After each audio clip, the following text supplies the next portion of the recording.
এজন্য আল্লাহ রাসূল সাল্লাল্লাহু আলাইহি ওয়াসাল্লাম বলতেছেন আত-তুহুরু শাতরুল ঈমান, পবিত্রতা কি ঈমানের অঙ্গ। এটা আমরা সবাই বুঝি। তাহলে এই পবিত্রতা কি শুধু ওযু করে পবিত্রতা? এটা শুধুমাত্র গোসল করে পবিত্র হলাম এটা না, আপনার আমার অন্তর পর্যন্ত কি করতে হবে?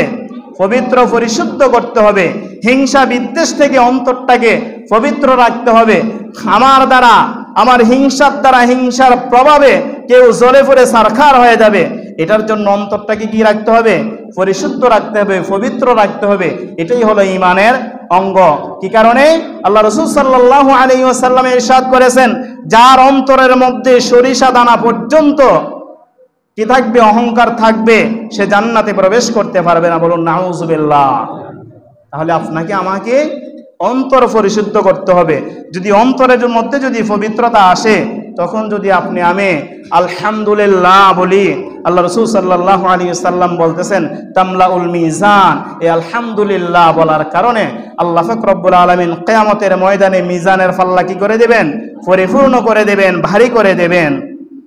ও সুবহানাল্লাহি ওয়াল হামদুলিল্লাহ তামলাআন। সুবহানাল্লাহ ওয়াল হামদুলিল্লাহ, এই দুটো জিনিস আসমান এবং জমিনের মধ্যে যে খালি জায়গা আছে, সেটাকে আল্লাহ পাক রব্বুল আলামিন পরিপূর্ণ করে দেন। বলুন না সুবহানাল্লাহ।